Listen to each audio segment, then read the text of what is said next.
يوم من زمان احنا بنستناه والحمد لله اليوم هو.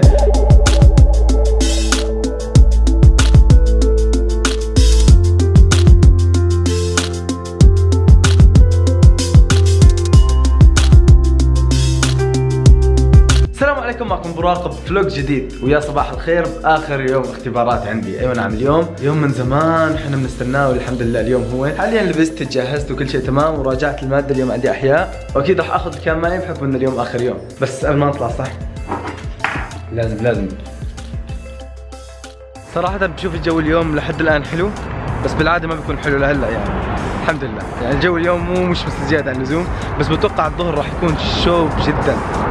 شوفوا كيف الشمس، والله الوضع يعني هلا كنت عم بقول مو شوف، بس طلع والله شوف، بس الحاره في.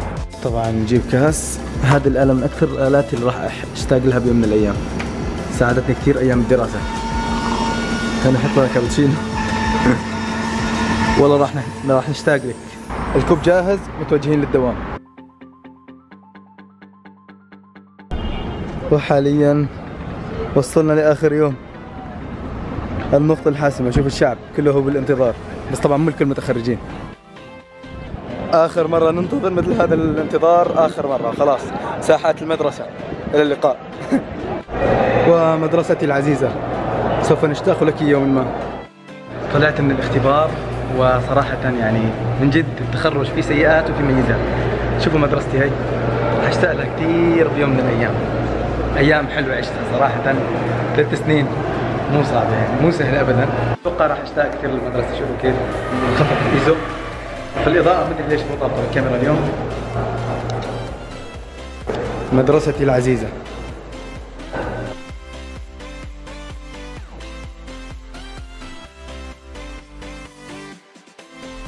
طبعا هذا فصل اللي عشت فيه ايام كثيره، ايام عشناها والله.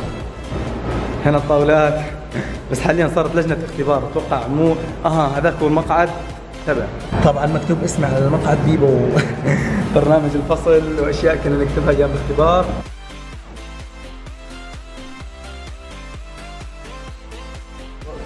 تسلم. افضل استاذ درسني في فترتي الدراسيه كلها والله العظيم، ومن غير مدح يعني. انا قلتها بعد ما خلصنا عشان لا يحسبوا الناس انه اوه والله عشان كذا.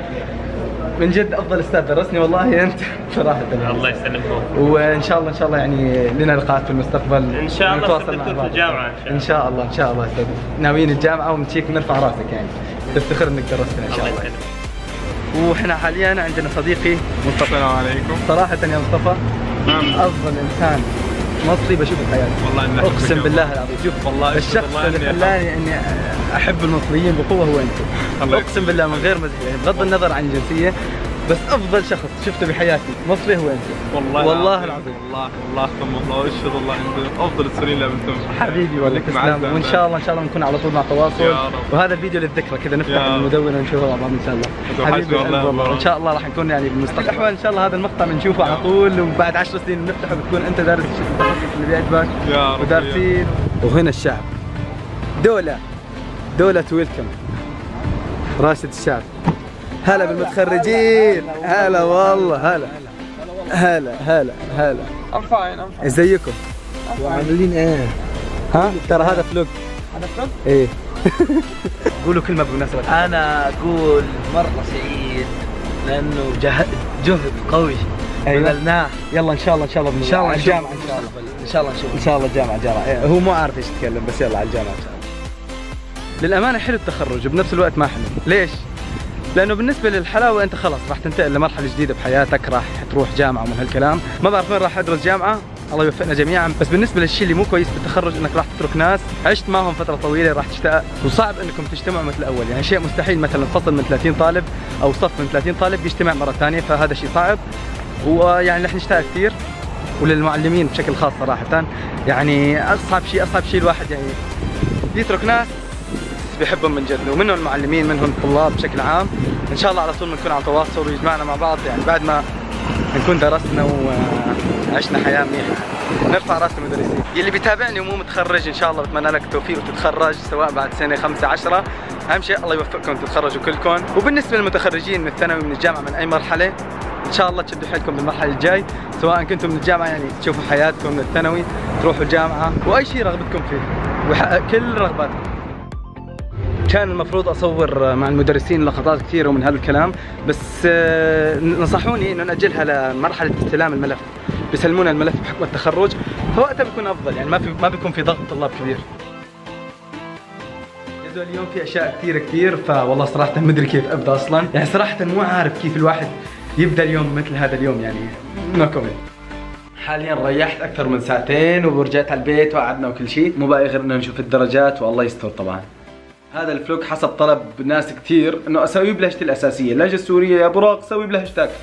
بالنسبه لي ما بتفرق، وهذا اكبر دليل للناس اللي بتحب انها تحكي كثير بالموضوع، انه اوه براق ما بيحب يحكي بلهجته من هالكلام او ما بيفتخر بلهجته، هيك في بعضهم بيقول انه انت ما بتفتخر باصلك. لا، اكبر دليل هذا الفلوج، وخليته فلوج التخرج، يعني هذا اهم فلوج سويته من لما بديت القناه، لانه هذا شيء مؤثر بحياتي، شيء راح ينقلني لمرحله ثانيه ان شاء الله. بس حاليا نحن بانتظار النتائج، الله يوفقني ويوفق كل مين عم يتابع المقطع، ان شاء الله اعلى الدرجات وتكون ختامها مسك علي وعلى اي شخص متخرج، وحتى اللي ما تخرجوا بالمستقبل ان شاء الله توفقوا وتتخرجوا وتروحوا الجامعه اللي بتحبوها. حاليا التحدي اني ادخل الجامعه بالافرع اللي احبها، فالله يوفقنا جميعا. الفلوج هذا كان بسيط وخفيف كثير، بسبب اني ما حابب اطلع باول يوم خلصت فيه، فترقبوني ان شاء الله البدايه القويه راح تكون قريبا، راح نطلع كثير وندخل كثير، وراح يكون في فلوجات حلوه كثير. لا انسى لو عجبك المقطع تعطيني لايك، اشترك بالقناه لو مو مشترك مشان تصير اخ من اخواني. نحن اسره عائله وليس مشتركين، هذا قانون. انشر المقطع لو انك اخ اصلي من اخوان بيبو وحابب تشاركني الفرحه، انشر المقطع بالواتساب بالجروبات بهي الامور. حساباتي بالسوشيال ميديا كلها بنفس الاسم ظاهر امامكم على الشاشه، مستر بيبو جي، سناب شات وانستغرام وتويتر، حياكم الله فيهم كلهم. واهم شيء السناب شات، شوفوا كيف سناب شات بس صور شاشه وضيف، في كثير فعاليات بنسويها بالسناب وحركات حلوه. وثاني اهم شيء الانستغرام، عشان اخر فتره متفاعل ونزل حكم وصور وحركات، شوفوها اعطوا رايكم. بس مع السلامه.